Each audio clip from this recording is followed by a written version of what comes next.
Евгений Евтушенко. Хотят ли русские войны? Хотят ли русские войны?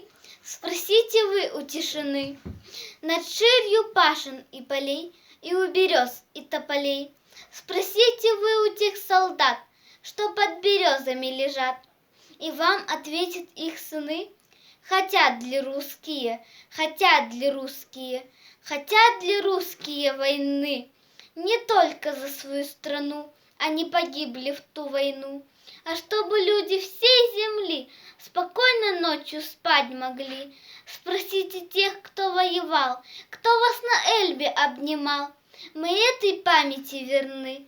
Хотят ли русские, хотят ли русские, хотят ли русские войны?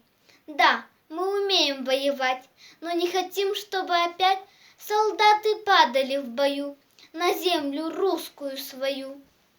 Спросите вы у матерей, спросите у жены моей, и вы тогда понять должны, хотят ли русские, хотят ли русские, хотят ли русские войны. Поймет и докер, и рыбак, поймет рабочий и батрак, поймет народ любой страны, хотят ли русские, хотят ли русские, хотят ли русские войны.